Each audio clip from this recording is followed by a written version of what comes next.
ఎండాకాలం వచ్చేసిందండి. అందరూ వడియాలు పెట్టేసుకుంటూ ఉంటాం కదా. బట్ వడియాలు అనగానే మనం చాలా రకాలు చూస్తూ ఉంటాము. అందులో ఈ చుట్టు వడియాలు కూడా ఒకటి. ఇవి చూడడానికి ఎంత ముచ్చటగా ముద్దుగా ఉంటాయో కదండి, ముగ్గుల్లాగా. సో ఇవి తినడానికి ఎంత బాగుంటాయో చేయడానికి కూడా చాలా సింపుల్ అండి. హాయ్ అండి, వెల్కమ్ టు పొరిగింటి డబ్బులు రుచులు. నేను ఈరోజు మీకోసము జస్ట్ బియ్యం రవ్వతో, అవునండి మీరు విన్నది నిజమే, జస్ట్ ఒకే ఒక్క బియ్యం రవ్వ అనే ఒక ఇంగ్రీడియంట్తో ఇలాగ చుట్టువడియాలు ఎలా పెట్టుకోవాలో చూపించబోతున్నాను.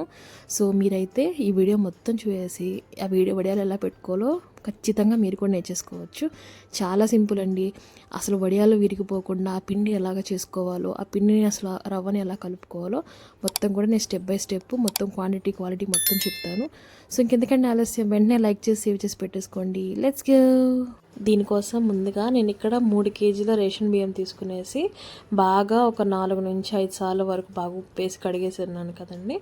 ఆ కడిగిన బియ్యాన్ని ఒకసారి ఎండలో ఒక క్లాత్ పరిచేసి ఎండబెట్టేసుకున్నాము. మొత్తము నీళ్ళు వంపేసేసుకునేసి అప్పుడు ఏంటంటే మనకు మళ్ళీ నార్మల్ రైస్ లాగా అయిపోద్ది కదా. సో దాన్ని ఇలాగ సన్నటి రవ్వలాగా పట్టించాము మిల్క్ ఇచ్చేసి. సో ఇలాగా సన్నటి రవ్వ, మీరు పెద్ద ఉప్మా రవ్వ ఆ సైజు అవసరం లేదు, సన్నగా పిండి లాగానే ఉంటుంది, బట్ రవ్వగా ఉంటుంది. సో అలా పట్టించేసి మీరు ఏది ఎంతైతే చేసుకోవాలనుకుంటున్నారో, ఎంత చేసుకోవాలనుకున్నారో అంత తీసుకోండి. నేను ఇక్కడ కొద్దిగా ఎక్కువగానే చేసుకుంటున్నాను. ఇలాగ నాకు ఉంది కదండి, 250 ml గ్లాస్ ఉంటుంది కదా, అట్లాంటి గ్లాస్తో 6 గ్లాసుల పిండి వేసుకుంటున్నాను. సో 6 గ్లాసుల పిండి వేసేసుకునేసి ఆ పిండి ఏంటంటే వేరొక గిన్నెలో వేసి పెట్టుకోండి మనము. అది ఎందుకంటే మనం కలుపుకున్న దానికి కొద్దిగా అనువుగా ఉండాలి. సో ఆ పిండి పక్కన పెట్టేసుకోండి. ఇప్పుడు ఏంటంటే దీనికోసం మనము వాటర్ కాగబెట్టుకోవాలి కదా. దానికి వచ్చేసి కొద్దిగా పెద్ద దబరే తీసుకోండి. మీరు తీసుకునే ఏ గిన్నె అయినా కానీ పెద్దగా ఉండాలి. అప్పుడే మనము ఈ వాటర్ వేయడానికి కావచ్చు, కలుపుకునే దానికి కావచ్చు, అన్నిటికీ బాగుంటుంది. సో 1 గ్లాసు రవ్వకు వచ్చేసి 4 గ్లాసులు నీళ్ళు, 6 గ్లాసులకు వచ్చేసి 24 గ్లాసులు కావాలి కదా నీళ్ళు వచ్చేసి. నేను ఇక్కడ అందులోంచి 18 గ్లాసులు నీళ్ళు ఈ దబర్లో పోసేసుకునేసి కాగబెట్టేసుకుంటానండి. కాగబెట్టేసుకున్నానంటే మొత్తం ఇది నేను పక్కా విలేజ్ స్టైల్లో చేసేసుకుంటున్నాను. బాగా పొయ్యి మీద పెట్టేసేసుకునేసి నీట్గా సలసల కాగాలి. ఈలోపు ఏంటంటే ఫస్ట్ దీంట్లో మనము ఒక 3 స్పూన్ల సాల్ట్ వేసుకోండి. వడియాలకి సాల్ట్ ఎక్కువగా అవసరం లేదండి, ఎందుకంటే మనం కొద్దిగా వేసినా ఎక్కువగానే అనిపిస్తుంది కాబట్టి 3 స్పూన్లు కరెక్ట్గా సరిపోద్ది నేను తీసుకున్న క్వాంటిటీకి అయితే. సో 3 స్పూన్ల సాల్ట్ వేసేసుకునేసి ఒకసారి కలిపేసేసి మూత పెట్టుకొని కాగనివ్వండి. వాటర్ వచ్చేసి కొద్దిగా కాగడం స్టార్ట్ అవుతూ ఉంటుంది కదండి. అప్పుడు మనము విడిగా తీసి పెట్టుకున్నాం కదా రవ్వ. సో దాంట్లో మనం ఏంటంటే వాటర్, మనం విడిగా 6 గ్లాసుల వాటర్ పెట్టుకున్నాం కదా, అవి కొద్దిగా వేసుకుంటూ కలుపుకుంటూ ఉండాలి. సో కలుపుకునేది ఏంటంటే మొత్తం కూడా మనకు నేను చూపిస్తాను ఒక కన్సిస్టెన్సీ, అది వచ్చేంత వరకు మనం దీన్ని కలుపుకుంటే ఏమవుద్దంటే పిండి మనము వాటర్లో వేసిన వెంటనే ఉంట కట్టకుండా కొద్దిగా శ్రమ తగ్గుద్దండి. ఇలా ముందుగా కలిపి పెట్టేసుకుంటే శ్రమ తగ్గుద్ది. లేదంటే ఇంకా అది పనిగా కలుపుతూనే ఉండాలి. కొద్దిగా కానీ లేట్ అయినా కానీ పిండి వెంటనే ఉంటకట్టుద్ది. సో అందుకే మనం ఏంటంటే ముందుగానే కొద్దిగా వాటర్ పోసేసి కలిపి పెట్టేసుకుంటే మన ఆ వర్క్ అనేది కాస్త సులువుగా అయిపోద్ది. సో అందుకే నేను మనకు అక్కడ ఆల్రెడీ 18 గ్లాస్ వాటర్ వేసేసుకునేసి కాగబెట్టుకుంటున్నాను కదా, ఆ మిగిలిన 6 గ్లాసుల నీళ్ళు వచ్చేసి ఇందులో వేసేసుకొని ఇలాగా మన ఇడ్లీ పిండి టెక్స్చర్ వస్తుంది కదా, సేమ్ ఆ కన్సిస్టెన్సీ వచ్చేంత వరకు ఒకసారి కలిపేసేసుకునేసి మనం పక్కన పెట్టేసుకుంటే ఈలోపు మనకు నీళ్ళు అనేది ఇంకా సలసలగా అయిపోతాయి. కాసేపటికల్లా మన వాటర్ అయితే చాలా సలసలగా అయిపోతున్నాయండి, బాగా ఎక్కువగా మరిగిపోతున్నాయి కదా.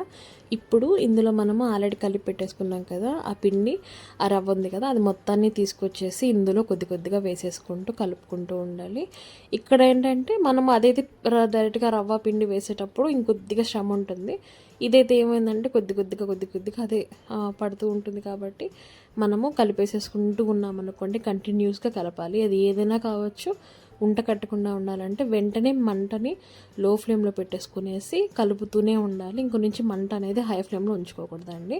సో మనం ఇప్పుడు గ్యాస్ మీద చేస్తున్నా కూడా స్టవ్ని ఫ్లేమ్ తగ్గించుకునేసి చేసుకోవాలి. ఇక్కడ మనం పొయ్యి మీద కాబట్టి యాజ్ యూజువల్గా ఇంకా అమ్మ వాళ్ళు చేసేస్తూ ఉంటారు, తగ్గించేస్తారు మంటని. సో ఇలాగా కలుపుకుంటూ కాసేపటికి థిక్ అయిపోద్ది కదా. థిక్ అయిపోయినప్పుడు మనం ఈ గెరిటతో కలపాలంటే చాలా కష్టం అండి. అందుకే మాకు ఇక్కడ ఉంటుంది కదా తెడ్డు అంటాము మేము, సంగటి గెలుక్కునేది.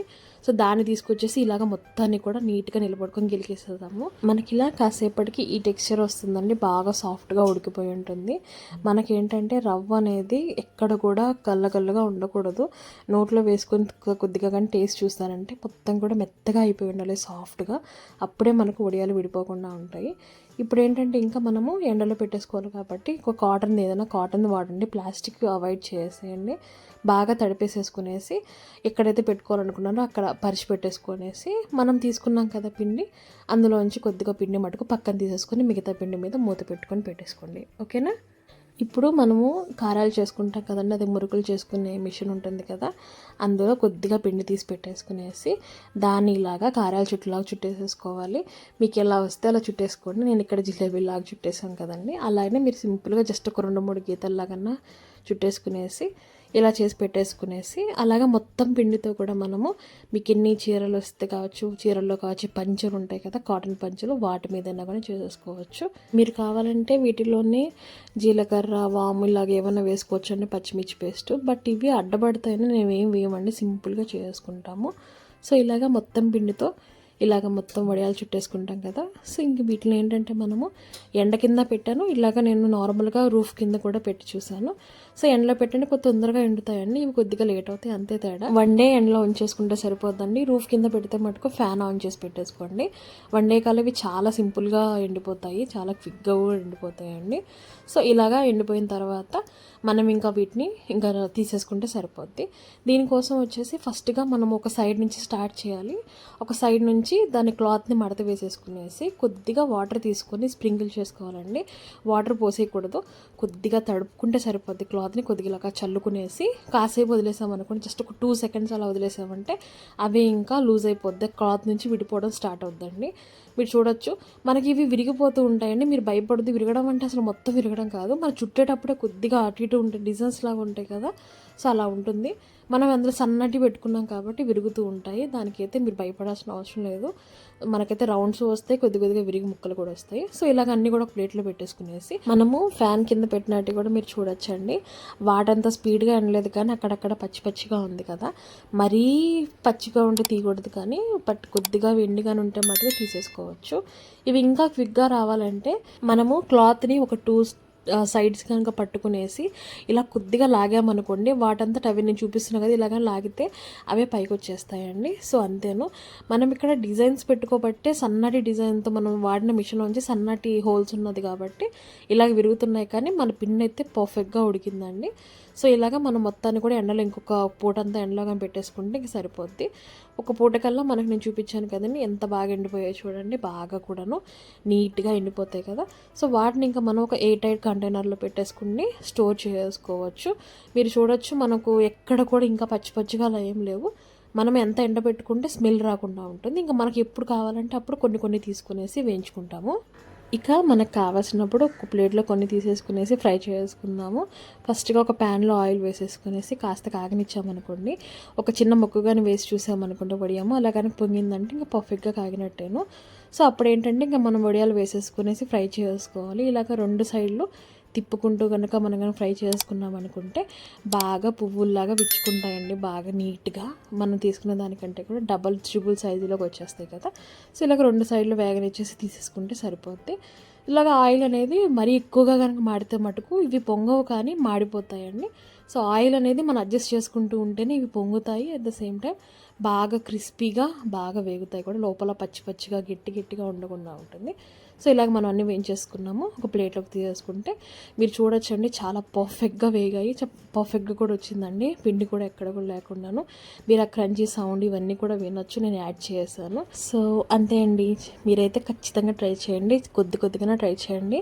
మనం పెట్టుకునే క్వాంటిటీని బట్టి ఒక ఇయర్ వరకైనా ఇవి నిల్వ ఉంటాయి, ఏం ప్రాబ్లం ఉండదు. సో మీరైతే ట్రై చేస్తారు కదా, అలానే లైక్ చేయండి, షేర్ చేయండి, సబ్స్క్రైబ్ చేసుకొని మన ఫ్యామిలీకి వచ్చేసేయండి. Thanks for watching.